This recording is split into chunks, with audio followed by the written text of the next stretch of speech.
From Philadelphia, the city that pulsates with the beat and the rhythms of yesterday and today, it's time for the Geator with the heater, the boss with the hot sauce, Jerry Blavat. 60 seconds make 1 minute, 60 minutes make 1 hour, 24 hours make 1 day, and out of that 24 hours, 2.5 hours are dedicated by the young teenager to the hit this show on the radio. So without further ado, let's carry on through now. 5, 4, 3, 2, 1, blast off! Young teenager, gather round. Rock to the sound I'm a putting.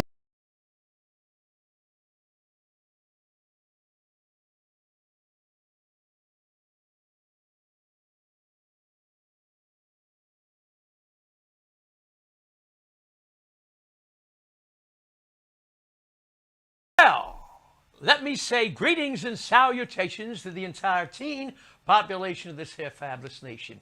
You're looking very good. And as you know, it is time for me to chat with some of my dearest friends in show business. And before I do that, though, I want to thank you all for being a part of what we've done up to this point at Memories in Margate. Saturday night was our last night for the season, but we're going to be opening up in the fall earlier and in the spring. So I should say not the fall, because we're closing in the fall. We'll open up in the spring. And I'll tell you what we're going to be doing in the meantime. But forgetting Memories in Margate, I want you to hear something that I put together, and you will recognize the songs. David? I'm on the outside looking in. Just to kind of people in the world. I know you don't know what I'm going through. Standing here looking at you. Well, I think I'm going out of my head. Yes, I think I'm going out of my head over you. Over you. You don't remember me, but I remember you. Take me back, I'm begging, please. Take me back, I'm on my knees. For you to scold me, hurt me, hold me, darling, take me back. Those happy hours I spend with you, that lovely afternoon. Most of all, I miss you so. Why must I sit here In my empty empty room?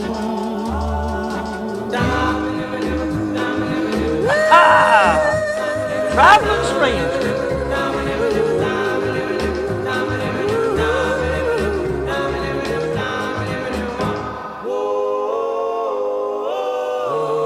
You know this music.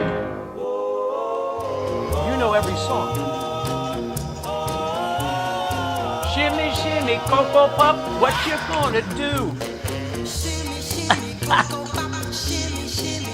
Come on, eh? Ladies and gentlemen, it is my pleasure to present this man. You heard the music from the very beginning when he began singing with a group called the DuPonts, and then the Chesters with The Fire Burns No More. I will present to you, my friend, with our Facebook chat, Jerome Anthony Little. But I won't do it. How you doing, Ant? I am doing absolutely wonderful, man, and you look great. And good to see you. Good to hear from you. We ain't been on the road lately, buddy. Well, listen, let me tell you, the last time we really got together was when we did the Malt Shop Memories cruise. Mm-hmm. And that cruise is not going out this time because of the pandemic, but we will be going out next year, and you are a part of the family. And we're going to tell the people out there, if you want to come next year, we have some cabins available on how you can get a premium if you mention my name. We'll tell you about that later on. But Anthony, let's go back to the beginning. I talked about the DuPonts. Yeah. I remember the song You on Apollo. No. Okay. Winley Records. Exactly. Paul Winley, Harold Lindley. Oh, Harold Winley. Absolutely. Now, listen. So at the beginning, for the audience out there, you're known as the DuPonts and then the Chesters. Now, tell me about how you get hooked up with, in my opinion, one of the unsung heroes in the industry, a fellow by the name of George Goldner. Now, for you people, before Anthony answers that, George Goldner does not receive the credit. Here's a man that came from a world of Latin and started a label called Rama, Lily Mae Bell, the Harp Tones, the Continentals, and then because of the success of that and a song called G, he starts a record label called G. There you have Frankie Lyman, you have the Teenagers. And now, that's the history of G gone. In comes End, another one of his records, labels. He's got 5 different labels. In enters Little Anthony. How does that happen? From the Chesters to the DuPonts to George Goldner and Little Anthony and the Imperials. Well, it's like today, a lot of these kids do all that urban rap and all that, and they do it out in the streets. But we did that in the streets. In fact, we didn't really have a name for what we were doing. We just knew that the groups that we heard on the radio were very exciting, like the Flamingos, which is my favorite group in the world. The Orioles, the Harp Tones,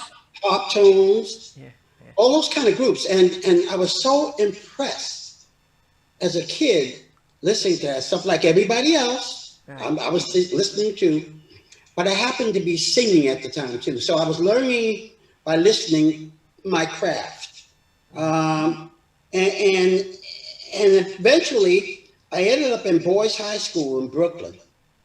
And I had a couple of guys were singing, and somebody found out that I can sing, and we started singing. And this guy by the name of William Doherty, he was one of the students there, and he came to me one day and said, "Hey, I'm putting together a group, and I heard you sing pretty good." And I said, "Who told you that?" Got this guy named Buxton. I forgot his first name, but his name was Buxton, excellent tenor. And he had heard me sing somewhere, and he told him, he said, "This guy can really sing." And so he told me, and then he introduced me to William Bracey, and then William Delk, and we all go to the same school, and so we would practice sometimes after school, lunchtime, whatever, and all we were doing was the same songs we were listening on the radio, and that's how that was, and we said, well, we need a name. And William Doherty said, he said he was on the train and he looked up and he saw this Monsanto DuPont, the chemical makers. And he said, and we said, Monsanto, no, man, we can't use that. He said, how about the DuPonts? And that's what it was. And so we named ourselves the DuPonts. And all we did was the stuff around the city. And, in those days they had, the record hops and things like that. Church, you go in the church, you can sing social, right? And you can sing there, all the different places in schools, after school things that they don't have today. Oh boy, they should have that today to preoccupy the kids so they don't go out and blow somebody up. And that's what we did. And we would sing all these different places. Everything was a cappella, no music. We didn't have any music. And so we learned that we could be our own drums. So we do this. The rhythm beat. The rhythm beat. That was the tempo. That was the drum tempo. Yep. And so we started doing that. And at that time, Frankie Lyman and the Teenagers were the hottest thing in the world. And one day we were playing someplace in Brooklyn, not playing, but actually went out there. And guess who I run into? oh my goodness, Joe Negroni was there, Right. and Herman Santiago. Now They were at this place. they're members of the teenagers. For Yeah, the folks they out were there who running don't out know with these some names. chicks or something. I don't know what they were doing. They came all the way from Harlem, all the way down to Brooklyn, and they were running around. And I said, that's the teenage, that's you know, like, and that was the first time I met Herman and Joe Negroni. And then I told them I sing, and then we sang some songs. And they said, that's pretty good, man. And I told them how much I loved them. Now, fast forward. We meet a guy by the name of Winley, Harold Winley. He was just sort of a hustling guy around New York. And he said... He owned a record company for the people out well, there. he actually put it together for us. Yeah. He said, I got this idea, and I heard you sing Most of All. That was our best song. Most of all, the one by the Moonglows? Moonglows, right. Wow. And he said, man, I got this song, and I'm gonna start my own label. And now you're a kid, you don't know. Really? You mean we'll be heard on the radio? So, yeah. Well, we don't know who this guy is because he's small time. He really doesn't have the ability or the distributors to be able to really do that like you hear on the radio. But hey, we didn't know, so we said okay, and we sang a song that he wrote called "You." You. Y-O-U. Well, he happened to know this jacket, his name was Tommy Smalls, Dr. Jive. Tommy, he had the joint in Harlem. Yes, he did. He bought that place. And he had Small's Paradise. Small's Paradise. Yeah. And he had, he's the biggest thing in the world at that time, R&B radio station, and I believe it was WWRL.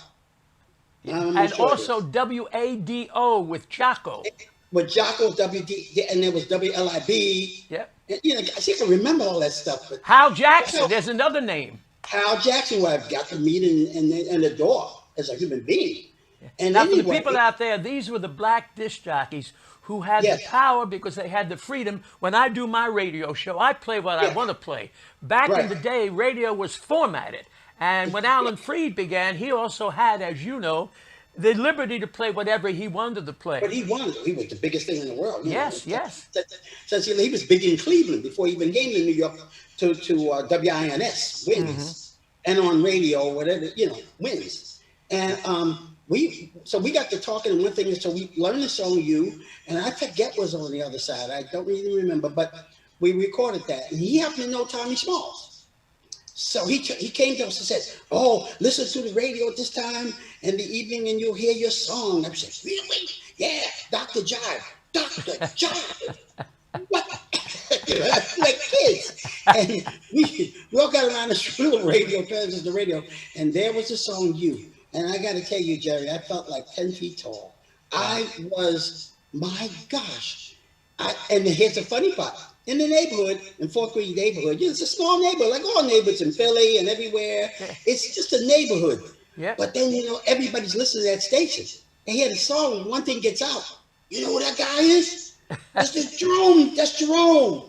And then all of a sudden, the little girl starts showing up.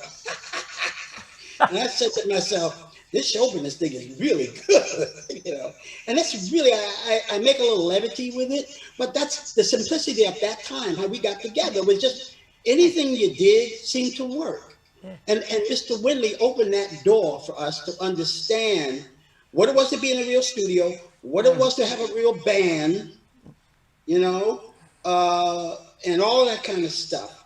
And it was very exciting. It really, what that was, in retrospect, hindsight being 2020, that's a setup for us. That was the beginning of the growth. Yeah. The growth began then.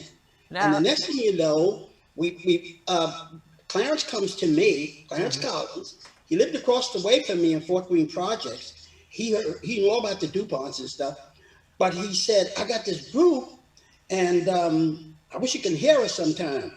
And I did. And they were off the planet. I mean, they were good. And I said, well, what's the name of your group? The Chesters. I don't know where they got that name from, but that's their name. And I said, well, I'm already with a group, DuPonts. Mm-hmm. And we never talked together about it again for months. And all of a sudden, a man by the name of Teddy Reed, he was the owner of a record company called Royal Roost Records. That's exactly. And he originally owned a record shop. Yes, He owned a record shop, and he was Yeah. also doing some jazz things. Well, he was doing jazz a lot. Yeah. And yeah, but one thing led to another, and he knew somebody knew, and at the time we said we got to get out of this contract with Whitney. We're not going anywhere. It's not doing anything. So one thing led to another, and we went to Harold, and we said we got a chance to go with sing some songs and go with this record company called Royal Roost. And we didn't get any problem from Harold at all. Mr. Whitney, I still call him Mr. Whitney. He was gracious enough at that time. He knew he didn't have the muscle. Yeah. So he let us go, literally. And that was unusual in them days. When they signed you a contract, you were signed. And he let us go. We ended up doing a song called Prove It. If you love me, prove it tonight. If you love me, really love me, da-da, da-da-da-da, prove it tonight. Well, Teddy Reed was also, now this is another story, but I'll jump in there. You would know what I'm talking about when I say the boys in New York. I understand. I understand. So they controlled everything. And Teddy Reed at that time was now associated with Alan Freed. And Alan, and also Jack Hook, Jack also Hook, Mars all Levy. of them. Yeah, I met them all. I met them all. And so they had said, hey, that's a good little group there, And he said, that I'm still talking DuPonts. And he goes and he arranges us to do this song. And we did it. We signed the contracts for Royal Roost, and we did that, another song, I can't remember. And it happened one day, he came to us and said, how would you guys like to open up at the Alan Freed Rock and Roll Show? Oh, come on, man. I'm going, what?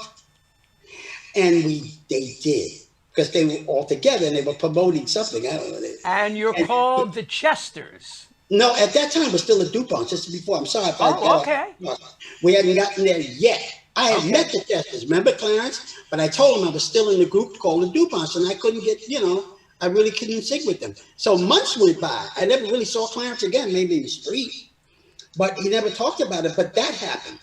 All of a sudden, we're going to open up in the New York Paramount. Now, I can remember who was on that show with the Cadillacs. Ruth Brown, Frankie Clyde McFadder, the I Drifters. don't remember Clyde, Nappy Brown. Was little Esther on that Buddy show? Knox and the rhythm makers. Oh gosh, man, there was so many people. The Platters were on there. They were the stars. Yeah. I want to tell the audience about those shows. Yeah. Alan Freed would do a stage show. Yeah. He came in, as Anthony knows, he came in from Cleveland. In Cleveland, he was known as Moondog. Moondog. And he would have the Moondog banquet dance, if you remember that, in the big ballroom. They still do it. They still do that ballroom. They were until whatever happened here. Right. And then he came into New York City and became the hottest thing in the world. But what he did is basically what you see I do in Philadelphia when I put a show on. You use 8 to 9 to 10 acts, and you get a big orchestra to back all of the artists. So Anthony now is on the Alan Freed show. And this is Alan Freed. I used to go sneak in to see. Wow. All right? I used to fantasize outside the Brooklyn Paramount. Someday maybe I can be that. That kind of thing. And here I am in the New York Paramount at rehearsal. I'll never forget when I walked in, and guess who was sitting there getting ready to rehearse? Frankie Lyman. And I went, oh. And you know who befriended me? And we've been friends to this day. We always talk and on Facebook, and we don't talk to each other. Jimmy Merchant. Oh, yeah. One of the original members of the Teenagers. Yep. And he came up to me and said, hey, man, what's up, man? Hey, what's your name, man? I said, oh, well, what group you with? Well, I'm with the DuPonts. I figured, who cares? He said, oh, I heard that record. Was it you? Something like you did? I said, you heard that record? He said, yeah. He said, let me introduce you to the guys. And he takes me over to Sherman Gaines. And then here's Frankie, takes me to Frankie Lyman. You know that was the beginning of our friendship until the day he passed on. I don't know what to say, Jerry. I can't understand it. We looked at each other and we didn't know each other. And I wasn't a big star. He was a big superstar, you know? And he looked at me and I looked at him and we were inseparable from that time on, all the way to the day he passed on. Now, Lyman records for George Goldner. Yes. Richard Barrett, who Yep. sang with the Valentines, Lily Yep. Mae Bell. How do you now make the connection to work with George Goldner and Richard Barrett? Well, okay, now I'm going to move up fast forward a little bit. We did that with the DuPonts. That was fun and all that, and it was all the girls and the whole bit. And then we were right back where we started. Really, nobody broke our doors down to do anything. And one day I run into Clarence, and he said, hey, man, yeah, I went to the show. I snuck in. I saw your show, man. It was great. He said, I met this guy. His name is Richard Barrett. And he wants to hear the group, the Chesters, right? And we lost our lead singer. So what happened, Ernest became their lead singer. I believe the lead singer was called, not Ronald Ross? I can't remember. But anyway, he wasn't with them anymore, and they needed a lead singer. And he said, is there any way, man, that you could kind of hook up with us? We need a lead singer because Richard Barrett said we're good, but we need a front man. We need somebody that's a lead singer. And he said, I know him, but he's with this group called the DuPonts. And so Richard Barrett told him, well, when you get it together, come back, call me, and then come over. And so he came, he said, can you at least come in and go with me? I said, well, where we going? Well, we're going to a record company called Gone and N Records, George Goldner again, who had all those record companies. G, Rama, all of them. Yeah. Actually, Rama did a lot of Latino, salsa at that time, mambo and all that. And he said to me, when he said it's the same label that the Chantels are on, and this and the Dubs and this, and I said, what? So he said, if I can bring you over there. But I knew that wouldn't be right by the DuPonts to be playing that little game, you know? So I had went to Doherty, and I told William Doherty, I'm going to go with this group called the Chesters, you know? And never sang a song, Jerry, not one moment. Not one moment did we rehearse anything. But Ernest wrote a song called Just Two Kinds of People in the World. He didn't have a bridge for it, and he didn't really have any real it was just two kinds of people in the world. Why can't we fall in love? That's all he had, really. And so, and Clarence told me, well, they want us over there tomorrow. I said, what are we going to sing, you know? He said, well, this is the song. Hey, and he called the guys together. Ernest, sing that song, man. Could we do something with that? And I said, listen, man, I'll go with you. I'll just sing. Jerry, I didn't know what I was doing. I had no lyric. There were no verses. But the falsetto sound that you But that's what happened. There was a group called, oh man, what was his name? He did the closer you are. Earl Lewis. Earl Lewis and the Channels. Well, Channels. And I fell in love with that guy singing that high part. And so we got there, and I didn't know what to do. And I meet Richard Barrett at Gone Records, 1650 Broadway. Yeah, and 1650. And he's looking at me, and I don't know. So I started going, all the stuff, you know. And all of a sudden he turns and looks at me, and I'm hitting all these notes. What's as natural as drinking water to me? You know, no big deal. To him, he's going, what the? And he said, wait a minute, hold up. He said, wait a minute. He said, George, you better come in here. Because Richard Barrett at that time was the A&R man. For Gone and for all of the labels, yeah. Right. So that's why he went after Valentine's. He went there because he knew George, and George loved his talent. Very talented dude. Wrote a lot of songs. People don't realize how many songs that man wrote. The other hit records. And so George comes in and he says, Richie, I remember his voice, man. Richie, don't bother me when I tell you. Don't bother me when I'm in the office. What do you want? You gotta hear these guys. You gotta hear that kid. He said, go ahead, do that thing you doing. I didn't even remember. I just, off the top of my head. I probably improved it doing it. And I did something I did. And George's eyes went out like dishes, like balls. And he went, boing. And even as a kid, knowing I must have did something really nice because he seemed to be excited. And the first thing he did was he stopped us in the middle of the song. He says, you guys are obviously you're teenagers. I need to talk to your mothers and fathers. And I'm going, for what? I want to sign you. How old were you? 17. Okay, so I had to talk to your mom and your dad. Last time I heard New York State, it was 18 before you get it. I don't even think it was 18. I think it was 21. But anyway, we did that, and then he ran off, and he brought in this guy called Lou Galley. Lou Galley was the creative cat who did all of the whatever, And he came in and he said, sing that song again. And we sang it again. I could sing all day long. Them days, I'm young, my chops are young, it doesn't matter. I'm singing. And he says, then Lou Galley runs out and brings in this girl who is a secretary, but they use her as an heir. Some people, that they have that ability, and they can actually, it could be the secretary, but they can hear something and go, that's a hit. So she came in the office, and then Lou Galley's there, her, George Golan, the president, and Richard Better. And I sing it again, doing all of the high parts. And she said, that's a hit. And that was it. Yeah. We had to bring our mothers and fathers over. They signed us up. But Tears on My Pillow. But that's another story, how that came about. I mean, so you're saying Just Two Kinds of People in the World was the first two. Was supposed to be the A side. And it became the B side. Yes, it did. Tears on My Pillow. Right. See, there was another song that Ernest wrote called Cha Cha Henry. Yes. But they didn't like the way it didn't do anything for George. So he said, we got to put something else in.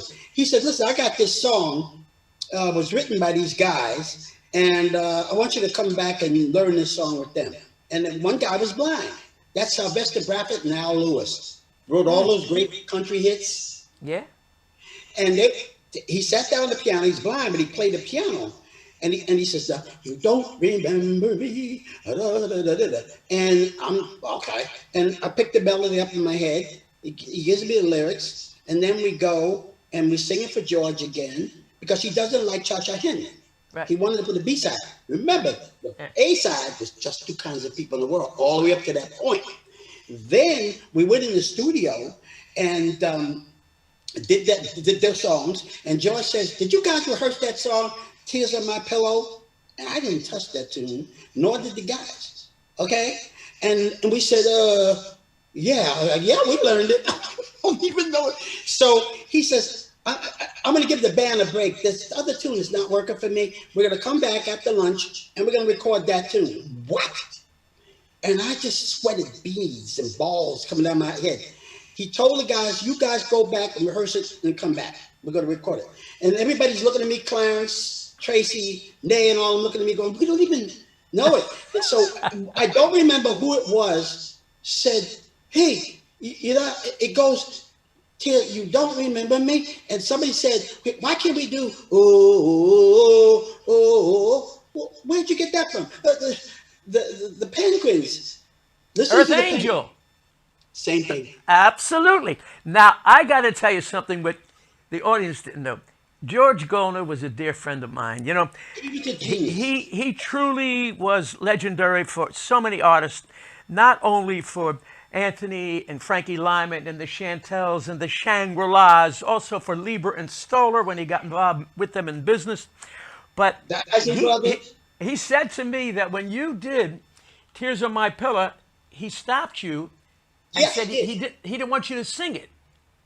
He wanted you to talk it. Well, what it was I was trying to be like everybody else. I was trying to sing like, I want to sound like all the people today, all the groups. But he said to me, he said, Anthony, you got a really high voice. I want to take advantage of that. He said, why don't you sing your song like you talk?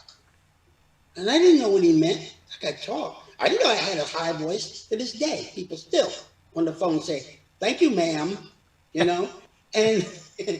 I didn't know what that was. And he said, I want you to do that. And by the way, who's your favorite singer, male singer? And I said, well, there was a lot of, and I just came off the top of my head, Nat King Cole. He said, do you know how Nat enunciates his words and very clear and distinct? I want you to use that. Now chop the words up. Don't sing it like, you don't remember me. None of that. I want you to chop it up like, you don't, syncopate. Wow. Wow. Okay? And then make your voice light. And I went in there, and because we did about 5 or 6 takes. And after we came back from lunch, and then the guys put that ooh, that's the only way they could get away with it. And they did. And we went in and recorded, and I said, you don't remember me, but I remember you. I saw his face in the booth, in the recording booth, looking me in the studio. He's hitting everybody that's in there. And I don't know what I know. I'm just singing. And he said, and they kept running it. They did it one more time, because it was a live band in those days. Right. And they did it one more time. And he said, that's a wrap. That's a take. That was Tears in My Pillow, as you heard it. Now, the label that I got when the song came out just said the Imperials. Yeah, that's right. You're doing your homework, Terry. People didn't know that, but when the record came out, it had the Imperials. How does it become now Little Anthony and the Imperials throughout your entire career? Well, Lou Galley turned it over somebody in the department. In fact, I met that person years ago who was their promotional man. And he took the record to all the record people, in New York or whatever. Right. They travel over the country. And he took the record to Alan Freed. And Alan Freed said, okay, come on, you know what they tell me? Alan Freed had 2 baskets. He had one basket that he'd throw records he doesn't even want to deal with. Sometimes not even hearing it. But if he heard something and it knocked him down, you guarantee it's going to be on the show. Because like you said, in those days, you played what you wanted to play. There were no formats. The disc jockey was king in those days. And and so the guy bought it, and he says, wow. He says, wow, who's that girl? And the promoter said, that's not a girl. That's a guy. He said, my gosh, he must be very little.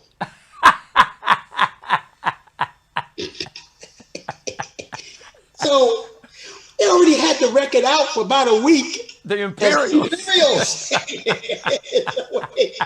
So Lou Galley being Lou Galley runs and tells we gotta, oh my goodness, he gave my name, he's calling, he's going to do it on the radio show tonight. Little Anthony and the Imperials. So he goes on the air and says, here's a song by Little Anthony and the Imperials. George Golder goes crazy because he's got to get all the pressings and repress everything. Yeah, everything.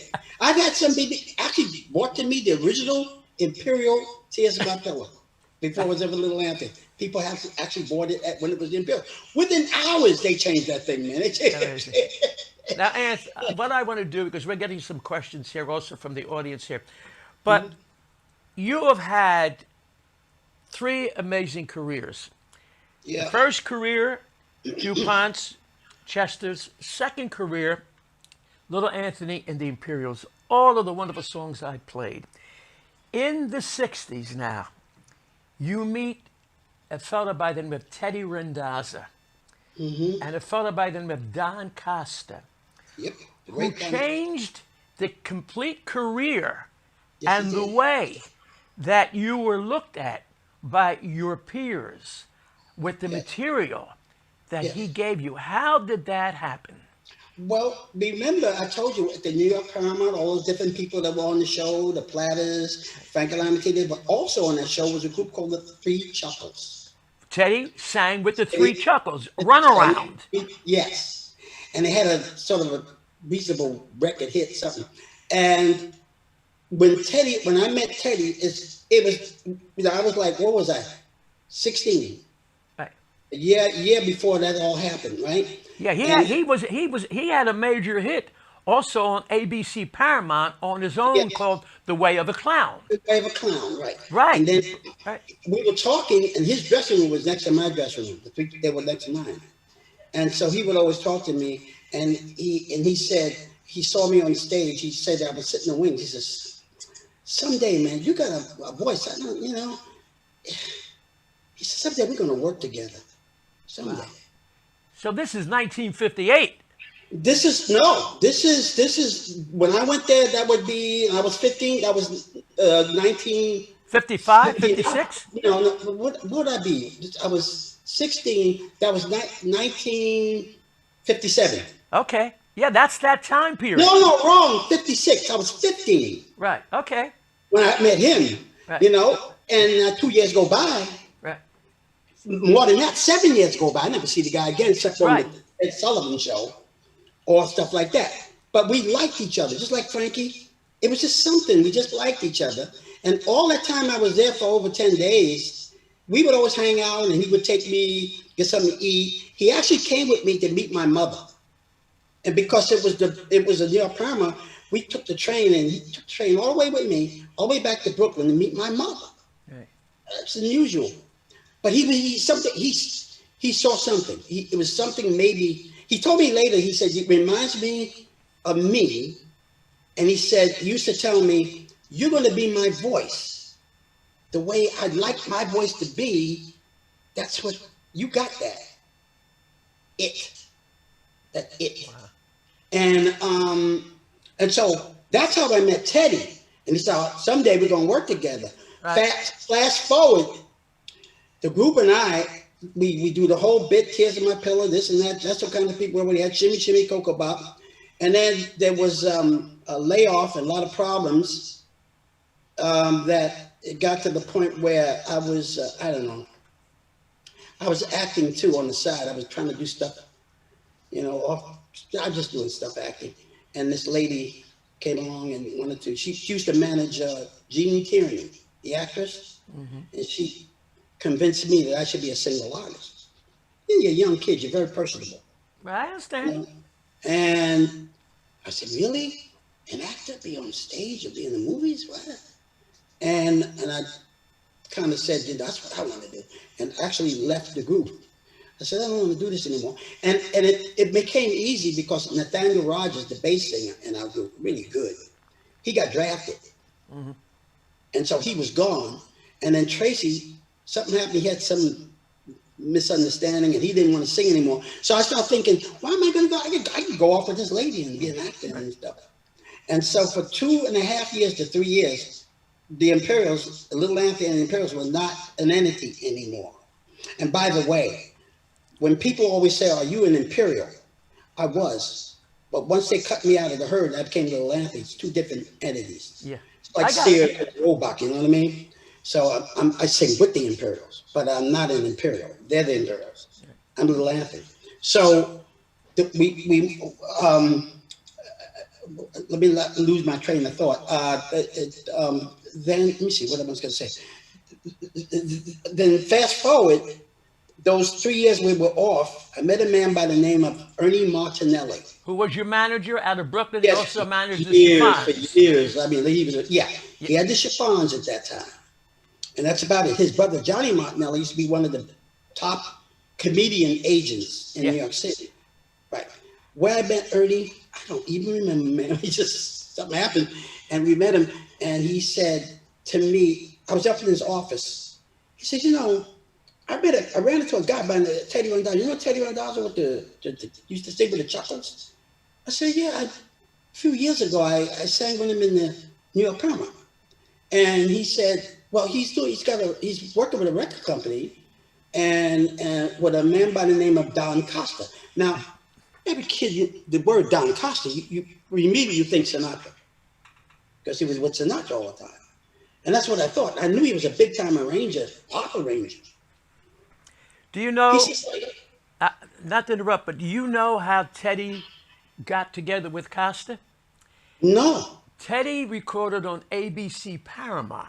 Yes, he did. He Don told me. Costa was the A&R director Okay. for ABC Paramount and did Steve Lawrence and Yes, also they- Teddy That's Randazza. another story, So yes. we fast forward now from 56 when you're doing Yeah. this and doing that, you This is become not- this is Fred. 60 this is 63 going to 63, 64. Now Ernie says Teddy Randazza, Don Costa. Wants Your to see- eyes open up. Right, because of Don Costa more than anything. Right. The name of the label was called DCP. These Don Costa Productions. Exactly. And it Now- was right over. It was right where Roulette Records were. That's another Yeah. story. But it was right down on I forget what street it was, off Broadway. Yeah. And it was upstairs in the second loft. But tell me And I- about tell me about when you heard the material. Well, because check it out. Ernie says I met the guy Teddy, and he knows you, and he says, "Hey, is he doing anything?" He says, "No, I just started managing them." We came back together. Okay, that's another story. We got back together. That acting thing was foolishness on my part, but we got back together because we were always friends. We weren't angry at each other. And at that time, a young man by the name of Sammy Strain was now the tenor. We all know Sammy Strain was many years with the OJs. Yep. He now was a tenor. He used to be with a group called the Chips. You remember that Yes. song? Down, down, Rubber Biscuit. One down, one the hing down, the tongue down, one the Rubber Biscuit. Whoa, Rubber Biscuit. Well, he was the tenor in that group, but he ended up with them and another guy by the name of Kenny Seymour, who was really the genius of this group. And it was Clarence Collins and Ernest Wright, still there. And we went over to the office. He invited us up to the office, and we went up and we were quite impressed. It was a really big place. And there was Don Costa. I was like, there I go again, Google eyes. Oh, Don Costa, God dang. And he started talking, and he was just like me. He was a regular guy, a regular New York guy. And he's just regular. And I'm going, oh, he put me at ease. And he says, hey, listen, go in the office with Teddy. He wants to play something for you. I heard you guys are not recording, so he wants to play with something for you. And I went into the office, and he played the song Outside Looking In. I'm on the outside looking in. And Teddy's really, not only is a writer, but he's a singer, so he knew how to immediately relate to me on that level as a singer, And I said, that's nice. And all the guys said, that's pretty cool too, man. I'd like to sign you guys up, man. And so he called down in the office. And I remember that little office. It was really small and it had an upright camera against the wall. And he calls down in the office and he says, Don says, okay, listen, I'll make sure we're going to record you guys, get us whatever contract and going to record a couple of 3 songs. And he said, I make sure everybody's out of their contracts. And all the guys said, no, man, I don't have any contract. And they looked at me and he said, what about you? I said, I do have a contract, but he won't let me out of the contract. You know who that was? Morris Levy. See, you're laughing. He knows right away what I'm talking about. Yeah. Let me explain for our friends out there. No, I'm not going to explain. No, I don't think you should. Anyway, Morris actually threw me out of the office one day. I thought I was in good company because the Shondells, he told the story in his book. He was thrown out of the office too. So I'm good company. Franklin was thrown out of the office physically. So I'm in good shape. And so you were released from your contract? No, I wasn't. And I told Don. And Don said, well, who are you recording with? I said, Roulette Records, Morris Levy. You can see Don's face go, meow, boom. He says, oh, golly. All right, you guys, look, we'll call you back. Like I said, they're not going to call us back. I'm screwed. I ain't going to get out there and do anything. A few days later, the phone rang. They wanted to come back to the office. When I came back to the office, he handed me the paper. He says, it's your contract. I got your contract. I'm going, what the? How'd you do that? And never knew. It wasn't until a year later, just in some conversation with Teddy, and I asked, it came up and I said, man, what the hell I got that? Teddy, you don't know how he got that contract? He said he put in a call. I said, who did he put in a call in? Frank Sinatra. Played this song for Frank Sinatra going out of my head. He already played. We didn't even know about the song. Frank wanted that song. Yes. Well, He Frank also recorded it. He recorded that it. song. You know Yes, that. he did. Yeah, Yeah. he wanted that song. But Teddy said, no, the song is for this group. I got the Imperials, you know. And so legend is that he played Outside Looking In. And he called him back. And that's what Don got the contract back. Now, when I say that, I do it in all due respect. He made a phone call. Yeah, well, listen, isn't it It's better? listen, Listen, today, a man's word back in the day was better than any contract. That's right. If you had a problem, you went to see somebody, and it was corrected. If you were right. If you were wrong, Yeah. you couldn't go back into that Well, door. he You had know that kind of power. He can call on people. Yes, yes. Give me a call. So they can, that's how I got in the contract to us. And when Frank Sinatra heard Outside Looking In, this was the word he said to me. I told Nancy Sinatra about this. I met her. And I told her, she said, why didn't somebody tell me? I would have put it in my book. She wrote about her dad. And this is the true story. He said, tell the kid he sings good. Yeah, but that's Frank. But all of the songs with Teddy, I mean, what was the inspiration? You and I know Teddy, and he was going through a lot of heartaches. That's it. You with nailed this- it. Right, and he was writing these songs Yep. that were heart-wrenching. And I said to Dionne Warwick, and I'm going to say it to you, Burt Bacharach, Dionne Warwick was the glove Yep. that fit perfectly in Bert's hand. Together, it worked like that. Yep. Your voice was the perfect voice for Yes. Teddy Randazza to express himself. And every one of the songs were Yeah, hard. but he said years prior to that, Jerry, he said, someday we're going to work together. And he told me, he said, you're going to be that voice. I sing, since I play piano and all stuff, but something about your voice, he said, fits what I'm writing. I can just hear it, you know? You know, And it was, because when I would listen to him, Teddy, we would go out, some restaurants, have a few drinks, or whatever it is, and we loosen up. He would tell me stories about these ladies. He was a ladies' man. You know, I was a handsome dude, man. well, listen. I mean, I had a man crush on the guy. I mean, he was that. No, listen, I go back with Teddy. I was a kid in 1953, danced on a show called Bandstand. And the Three Chuckles came in and did Run Around. Yeah. And three Italian cats standing up, moving like that, I said, wow. But people don't, look what he did for the Royalettes. That's right. I mean, Steve Lawrence. and Right. he did some great things for Sinatra. Yes, he did. He wrote some great things.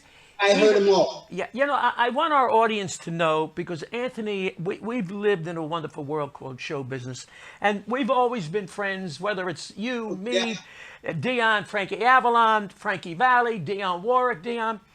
Our world is a world of show business. That's it. When you met someone, and if they connected with you and saw something in you that they liked, Yeah. they would further you along. That's It's a whole different world today for young people. No. I didn't want to get into it. It's really different in many ways. But at that time, what he said was prophetic. One of these days, kid, we're going to work together.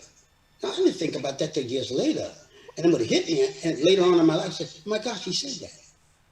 Because he told me that this woman that he married, some blonde girl in Vegas. She was living in Vegas. And he had two kids. One kid, I think, is Teddy Randazzo Jr. Yep. He had a daughter, but I don't know if it's the same woman. He was a Rolling Stone, what did I say? Anyway, he told me these stories. And when he told me these stories, remember, I was a trained actor. People don't know that. I did plays and everything as a kid. the little Anthony thing came later. That's just part of who I am. And so I understood lyric. And one of the things that I love about Frank Sinatra, he understood lyric, and he also was an actor. Yeah. But he not only changed you musically, but he also changed. I remember when you would come in, back in the day, you would be flashy at the Apollo. You were now wearing tuxedos. Tuxedos, with yes. a bow tie. You know, it's so interesting, the progression for a performer. And Bobby Darin led it. Bobby Darin was a rock and roller split I knew splash. Bobby. And And then, he, you know, Bobby was a pop singer before he even did Split Splash. absolutely, absolutely. So when his heart was in the pop world. Right. So, you know, that's inspirational for you, man. It really is. But then now, after Teddy, I'm going to give you another name on the same path from Philadelphia who wrote some wonderful things for you. Tommy Bell. That's it. It's the From bell. Phil- But he carried on in the same way musically, story-wise, as Teddy carried on. Well, you know, remember, we had one of the most prolific records to this day. It's one of the most, it's long after I'm gone off this earth, man. People going to be singing and going out of my head. It's just one of those songs. And other singers hear it. I remember David Ruffin telling me, say, man, every time I hear that song, he say, man, he said, Barry loves you, Barry Gordy. And he said, boy, he would love you to be on this label, you know? And I'm moving up to something here, you know? And then that was the same. And at that time, there was another, Don Taylor, who was Bob Marley's manager. Yeah. From Jamaica. He was a Jamaican kid. I knew them when he was a kid. I knew Bob Marley was a little kid. Let me ask you this question. For the audience, we're getting a lot of questions here. And of course, I'm glad. How much time do we have, David? We got 8 minutes left. We got 8 minutes left. Someone said, and this is Janice, did you use a house band for your recording like Going Out of My Head? Well, you had Don Costa's arrangement for stuff like that. Yeah, we had all the people at Sinatra's orchestra. Yes, the finest musicians you had back then. Ray Brown was on bass, Six Evans on drums. I can go on and on. The people. It was just the concert master was one of the greats. What are the things right now? Because you and I spoke about this. This situation with what we're going through is devastating for a performer. It's the worst. I've been in it for 64 years. I've never seen anything like this. It kills me because I'm a people person like you are. If I can't make people happy and perform, because I feed off their energy as you feed off your energy when you see them. It's a give and take. It's got to be difficult. And I got to tell you, Anthony, the Malt Shop Memories Cruise, and I want to tell you people out there about these cruises, and I think you'll agree with me. These cruises are wonderful because they bring not only the audience together with other people, but they bring the artist with us together. Yes, You they people do. out there, if you want to get on this cruise, unfortunately, this cruise, because of the pandemic, has been postponed, but it is going to go on next year. You see Yes, on the correct. screen how you can get, and you should get right away on the phone, because now you can get cabins at a reduced price. And if you mention my name or Little Anthony, you will get a reduction. But going back now to Anthony, thank you, David. Yep. Going back to Anthony, you will agree that these cruises are so important for artists, our artists, and the audience, because we all come together and relive what it was about, right? You know what this is all about, too? You got all them people in that captured audience. They're all in the same ship. So you can't run away from the public. If you want to go get something to eat, you're going to eat with them. So you can't say, I want to be alone. You know, it ain't going to happen. You know that, man. We But we have as much fun as the audience does. I think they do. Listen, because you and I drink some wine. Gary U.S. Bonds, give me the wine. I bring the wine on board. You know, thank God for the Malt Shop Memories people. We never were competitors in the old days. We did compete, What we did was try to outdo each other, but it wasn't any kind of animosity or jealousy or any of that stuff. It was your respect of the other artist. You wanted to do just as good or better than they did. Yeah, and you would take a That's couple what of comes on steps the that cruise. they did That and comes move on it the your way. Now you notice, Jerry, you notice on the cruise, like when every time another artist is there slot to come on and do the show, look at the audience. Everybody all the way up the audience. I was always up in the top. Anthony, you know what's also wonderful? How many young people go on that cruise Unbelievable. and Yeah. marvel because it was show business. Ladies and gentlemen, when you see these, when you're out there at the show, they're You ain't coming out never gonna- dancing. you're not They're gonna coming see out anything like moving. this. I mean, I tell you what, man, I ain't getting paid for it or nothing, but I gotta say, I get, if I miss a year and I don't go on the cruise, I get kind of ill. Wait a minute, it's the best job I get to have. You know me, I'm up at the thing with the cigars. And, oh yeah, and- you're seeing all the shows just like all the other artists. You know? Hey, you know, I was just thinking of a funny thing that happened. Do you remember? I saved you. Oh, shoot, there we go. You were supposed to do the music fair. Okay. Oh, yeah. Mhm. Yeah, I And remember that. I called you up. I said, I need you to do an interview with me on TV. And you said, Mm-hmm. man, what time is it? I said, it's about 3:45. He said, man, if you didn't wake me up to do what you're going to do, I would have lost the show tonight. That's it. Do you remember that? I remember that clearly, man. It was like, Man, so many wonderful things. As you look back on the career, what would you say? I said this to Frankie Valli, and we're going to get Frankie to do one of these chats because, you know, he's on the West Coast. Yes. Hold on. Brian says, going out of my head, great song. Any special inspiration for that great song? Yeah, the writer, Teddy Randazzo, Teddy who was Randazzo. going through a whole situation, okay? Okay, now, Divorce, by the way. right. What would you say? I said this to Avalon, and I said this to Frankie Valli. What would you say to a young person that wants to get into this business? Because it's no longer the business that we knew. There's no longer record companies. I think that we're being governed by robots like this. Mm-hmm. I mean, you go to a store, you got to push a button. You know, you can't talk to one person. How do you get somebody to get into this business? But see, it doesn't change though. The business may have changed, but the formula of the business will never change. And that is, first I tell people, it's like any other thing, man, passion. If you believe you have something to give and you have a passion for it, like, let's put it this way. You know, Jerry, and I can speak for you, you know, when we were young, we paid somebody to do this stuff. We did it free. Yeah. Because we just wanted to do what we wanted to do. It was Listen, the reward that we got from doing it and saying, wow, they love me. Yeah. That's It's it. immeasurable, man. And Immeasurable. passion. I tell everybody, if you have that passion, you'll fit into what it doesn't matter what generation.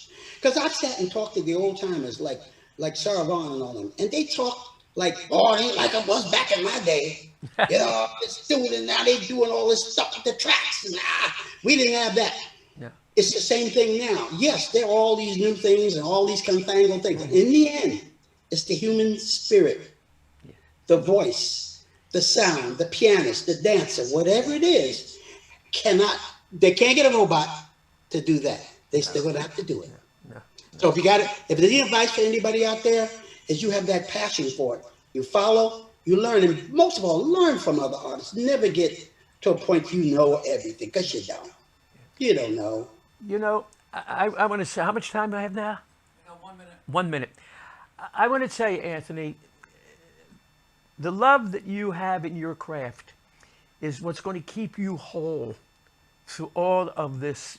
And we will be, again, Well, we're going back to work. I just don't know when. But you need people. And that's why I love the Malt Shop Memories cruise. Because when I'm on that. I'll be on that, Terry. I love that thing. You know that. I mean, I love Alan Rubin, and I love Janine, and I love Jason. And yeah, all those guys, man, and Rubin, and Timmy, like, the production they guys. They treat us really. Come on, man. They treat us. Yeah. So for you good. people out Me. there, book the cruise. not only do they have the Malt Shop Memories cruise, but they've got other cruises. Yeah. And also, Anthony, I got to apologize to my audience. You know, during the pandemic, I was not able to open up Memories in Margate. So I did a live radio show on stage. We were finally able to open up. So I kept it going until last Saturday because the weather's going to change and it's getting cold. change of time. But I want them to know that I love them and that we will be dancing again at another venue very, very shortly. Yeah, And it's gonna Anthony, happen. I mean, I'm on the phone with my son, who's my manager, and we're constantly talking, and what other artists too. All artists are talking to one another, wondering what's going on. I heard there was a concert down in Temptations went to Texas. They did an outdoor concert because it's safe. People wore their masks. They're outdoors. You're gonna be okay. Just watch it. Do the thing you have to do. But it's going to happen because the problem is you can't do it in Philly in the winter outside. Right. So there's got to be something. I attend a church here in Florida, and what they did was it's every 2 seats. If you're a family, you sit as a family, and every 2 or 3 seats, then something. That means that they may not get maybe less than a third, or not even a quarter. People may not be there, but the fact is, they will go to another service. follow the guidelines. So wear the it mask. can work. It can work. We wear our mask. Yeah. We do our hands. They give you the temperature before you walk in. Fine. That's why I be jumping off stage at Memory saying, wear your mask. Nope. Anthony, I mean, that's the way it is right now. listen, That's you the and I are smart going to thing have do. dinner very shortly. Yes. You hear? When we get done this, I'll tell you how it's going to happen. Okay. Listen, I love you. Give my best to your family, okay? And Well- thank you for sharing with our audience the wonderful career of little Anthony, whose real name is Jerome. Jerome Anthony Gordine. That's what Sammy called me. Hey, Jerome. Thank you, my pal. I love you, Thank you, okay? buddy. Thank For you you very people much. out there, we want to thank you again for being a part of this. You're seeing people that have been a part of your life with entertainment in a whole different light. And again, I want to urge you that if you want to get on a cruise, check out the Malt Shop Memories Cruise, which will go out next year. Gladys Knight, so many great stars will be on it, okay? We love you. Again, for the people who were with me at Memories in Margate, we will dance again. I'm going to find a venue big enough, like at Memories in Margate. I owned Memories. That's why I was able to do what I did. The weather's changing. People are not really going down the shore any longer and stuff of that. But we will dance. Until next time, the Geator, the boss with the hot sauce, saying, remember, keep on rocking. Because in life, you really only do rock once.